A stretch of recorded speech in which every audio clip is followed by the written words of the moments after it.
자체가 굉장히 긴밀하거든요. 근데 마약 범죄는 그렇지 않거든요. 조직원들 간에 신뢰관계가 없습니다. 조금 더 쉽게 돈을 벌 수 있는 방법에 대해서 이제 좀 생각을 했던 거죠. 판을 키운 거죠. 그래서 이제 동남아까지 진출을 한 거고. 그래서 비쿠탄에서 마약으로 가장 많이 돈을 손쉽게 벌어들였던 게 이라는 인물입니다. 야 지우가 지지실이 광고 들어왔답니다. 인터넷 끝판왕. 지금 인터넷 끝판왕에서 모르면 못 받는 통신 지원금 80만 원 설치 당일 즉시 입금 받을 수 있습니다. 우리가 다 쓰잖아 인터넷을. 근데 약간 손해보고 쓰신 분들이 계셔. 그래서 최대 통신지원금 80만 원까지. 야, 통신요금 80만 원에서 합리적인 요금 설계로 결합 할인 72만 원까지 놓치지 않고 챙겨준다고 하네요. 그리고 만약에 딴 데서 돈을 더 준다. 거기가 만약 우리보다 할인을 더 많이 해줘. 차액의 150%를 보장한대. 되게 잘한다. 상담만 해도 스타벅스 커피 쿠폰 준다. 상담을 한번 해볼 필요는 있죠. 밑절 본전이니까. 360일 상시 상담 가능하고 1877-2028로 전화 주시면 된답니다. 1877-2028. 고정 댓글 링크로 확인해 보세요.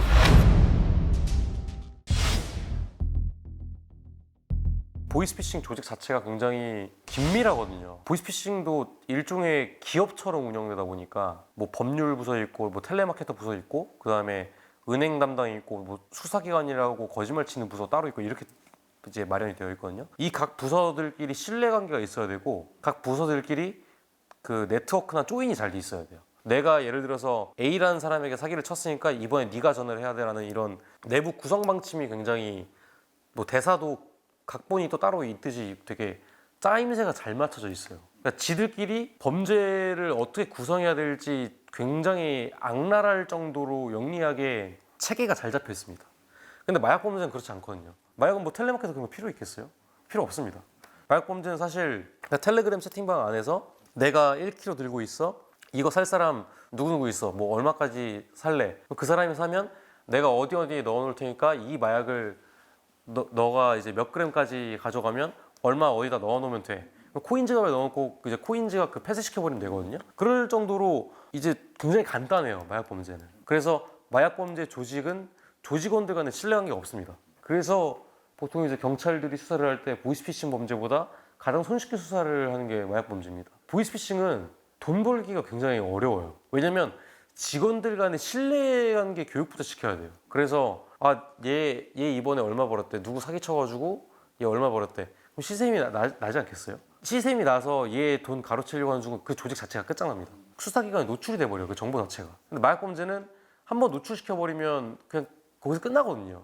어느 정도 조금 더 쉽게 돈을 벌 수 있는 방법에 대해서 이제 김용 팀장이 좀 생각을 했던 거죠. 그래서 비쿠탄에서 마약으로 가장 많이 돈을 손쉽게 벌어들였던 게 송원석이라는 인물입니다. 그 송원석이라는 인물이 사실 박광렬이 관리하고 있던 텔레그램 서버를 하나 받아가지고 본인이 그걸 키운 거예요. 그래서 송원석도 김영 팀장하고 이제 일을 하면서 송원석이 이제 바랬던 건 그런 거겠죠. 보이스피싱 조직의 그 조직원들 간의 신뢰관계. 그래서 그거를 이제 김영 팀장한테 배웁니다. 김영 팀장 박정훈 같은 경우에는 마약에 대해서 몰랐어요 원래. 그래서 김용 팀장은 그거를 마약 범죄 조직의 유통망과 보이스피싱 범죄의 조직원들 간의 신뢰관계를 이거 합쳐가지고 새로운 사업체를 만들어버려요. 김용 팀장이라는 인물과 송원석이 손을 잡았다라는 소문이 2022년부터 소문이 났거든요. 2022년부터 해외에서 범죄를 이제 저지르고 한국에서 검거가 된 보이스피싱 조직원 애들의 판결문을 보면 마약 범죄도 같이 섞여 있습니다. 대부분 다 필리핀 출신이에요. 박광렬이 이제 뉴빌리비드 교도소로 이감이 되면서 본인 핸드폰을 뺏겼어요. 그러니까 비쿠탄에서 쓰던 핸드폰을 뺏겨가지고 너 이거 써라 하면서 준 거예요. 송원석한테 자기가 쓰던 핸드폰을. 박광렬이 쓰던 핸드폰이 여러 개일 거 아닙니까? 그러면 그 중 하나를 넘겨주면서 그 핸드폰에 남아있던 텔레그램 그 마약 유통 채팅방을 이제 송원석이 관리하기 시작한 거죠. 송원석은 원래 그렇게 큰 인물이 아니었습니다. 그러니까 비쿠탄 안에서 박광렬이라는 사람을 만나면서 그렇게 거물로 성장을 했던 거죠. 마약왕 하면 떠오르는 인물이 박광렬이기 때문에 그 사람이 실제로 마약왕 전 세계라는 닉네임을 썼기 때문에 마약 만나봐 하고 먼저 연락해서 자기도 이제 유통하게 해주세요 하면서 판이 커진 거거든요. 자주 이름이 언급되다 보니까 그렇게 이제 유명해지기 시작한 거죠. 박광렬은 맨 처음에 마약을 그렇게 잘 유통하진 않았어요. 근데 황하나가 이제 우리나라 수도권에서 마약 가장 많이 소비하는 사람들 중에서 꽤 유명한 사람 중 한 명이었거든요. 근데 그 대부분 황하나가 이제 바티칸 킹덤이라는 인물에게 마약을 받아서 소비를 했기 때문에 바티칸 킹덤의 상선이 이제 박광열이었어요. 그러면 저희가 합리적으로 생각해 볼 수 있는 거는 박광열 밑에 바티칸 킹덤이 있었는데 바티칸 킹덤이 이제 황하나에게 마약을 공급한 사실이 있기 때문에 박광열 입장에서는 황하나를 통해서 우리나라 수도권 강남 일대의 마약을 조금 더 적극적으로 뿌리려 하지 않았을까라는 그런 생각을 할 수는 있을 것 같습니다. 탈옥했다가 다시 붙잡혔는데 굉장히 자유로운 섬이 있어요. 제가 그 섬이 어딘지 말씀 못 드리는데 필리핀 서부 지역에 있는 섬이거든요. 그 섬을 그냥 자유롭게 돌아다녀요. 근데 어쨌든 그러한 박광열이 그렇게 심심치 않게 돌아다니고 있다는 사실을 현지 이제 우리나라 뭐 코리안 데스크나 이런 분들도 일부 알고 계시고 그 코리안 데스크가 박광열 한 명만 관리할 수는 없잖아요. 뭐 시간이 없으신 건지 아니 바쁘신 건지 일을 안 하신 건지는 모르겠지만 어쨌든 박광열이 과거보다는 꽤 자유롭게 살고 있다. 보이스피싱 하면 떠오르는 김미영 팀장. 그런데 놀라운 건 원래 직업입니다. 10여 년 전 해임된 전직 경찰관이었습니다. 강력계 형사로 시작을 해가지고 그러니까 원래 조폭범죄 수사를 굉장히 잘하셨어요. 그 조폭범죄 수사 이후에 모든 경찰들 다 인사이동을 하잖아요. 뭐 경위과, 교통과 이렇게. 그러면서 이제 사이버 수사대 되게 수사를 잘하셔가지고 서울청 사이버 수사대로 가셨는데 2006년, 2007년 이때 자기가 검거했던 조폭들에게 정보를 받아서 수사하시는 걸 굉장히 잘하셨어요.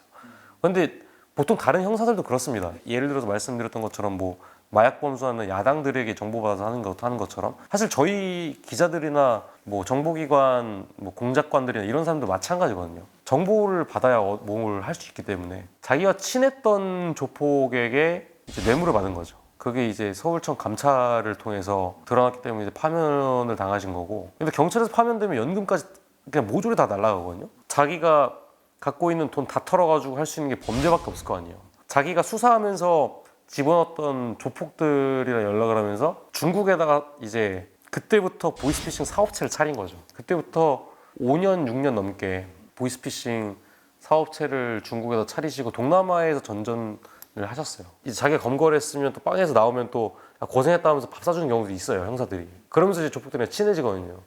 그런 조폭들이랑 같이 이제 보이스피싱 그 조직을 꾸린 겁니다. 맨 처음에는 중국에서 꾸렸고 그 이후에 점점 더 범죄 수익이 발생하다 보니까 판을 키운 거죠. 그래서 이제 동남아까지 진출을 한 거고. 중국 당국에서 이제 공안에서 이제 수사가 들어오다 보니까 중국 베이징, 상하이, 광둥성 공안이 연합해 인도네시아와 캄보디아 등에서 체포한 보이스피싱 조직원들을 베이징으로 압송했다고 중국 CCTV가 보도했습니다. 현지에서 공안을 파견해 검거 작전을 벌였습니다.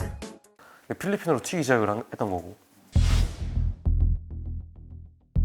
경찰 수사를 통해서 김미영 팀장의 조직으로 인해서 발생한 피해액은 확인된 피해액만 수백억이고요. 확인되지 않은 수익까지 생각을 한다면 몇 천억이라고 할 수 있죠. 예를 들어서 김미영 팀장 조직원이 100명이면 한 20, 30명 정도밖에 소탕하지 못했기 때문에 3천억이라고 봐도 과언은 아니죠. 근데 일부는 김미영 팀장 첫 번째 와이프가 전 관리했던 걸로 알고 있고요. 그 와이프는 호주에서 호의호식하면서 잘 먹고 잘 살고 있습니다. 범죄 조직에서 일했던 이미 잡힌 조직원들은 그 돈이 김미영 팀장 돈이요라고 주장만 할 뿐이지 그게 정말로 그 사람이 벌어들인 범죄 수익인지 증명할 길이 없는 거죠. 이미 자금 세탁을 통해서 현금화돼서 이미 다 써버렸거나 아니면 뭐 케이만 제도나 아니면 뭐 델라웨어 같은 그런 조세 피처를 통해서 돈을 옮겨 쓸 수도 있죠. 이번에 캄보디아 사건도 마찬가지입니다. 그러니까 예를 들어서 이번에 캄보디아에서 로맨스 스캠이라던가 그런 보이스피싱 같은 사람들이 꽤 많이 잡혔잖아요.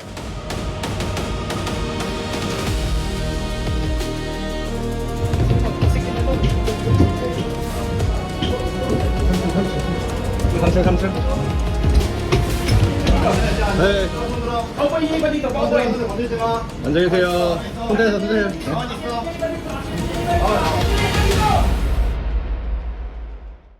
우리 경찰은 현지 공관, 필리핀 이민청 등 관련 10여 개 부처와 긴밀히 협업해서 49명의 피해자들을 합동 송환하였습니다.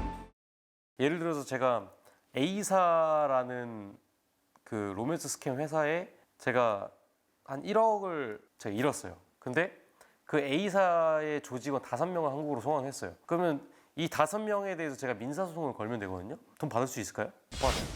절대 못 받습니다. 그냥 끝난 거예요. 못 돌려받으신다고 생각하시면 돼요. 그 범죄자가 잡혔다고 해서 나 그럼 돈 돌려받을 수 있겠다라고 생각하시면 안 됩니다. 그냥 이미 떠난 겁니다. 잡아놓고서 그 나라에서 저지른 범죄가 있다면 우리나라에서 함부로 그렇게 막 못 데려와요. 근데 범죄인 임시 그 인도 조약상으로는 잠깐 데리고 올 수 있죠. 근데 그 잠깐 데리고 올 수 있는 역량에는 외교부와 법무부에 총동원을 해야 돼요. 근데 그 정도의 행정 능력을 발휘하려면요, 대통령의 마음을 먹어야 됩니다. 그러니까 이번에도 대통령의 마음을 먹었기 때문에 캄보디아에서 그 범죄자들을 송환했던 거잖아요. 그 정도의 어느 정도 강력한 메시지가 좀 필요합니다.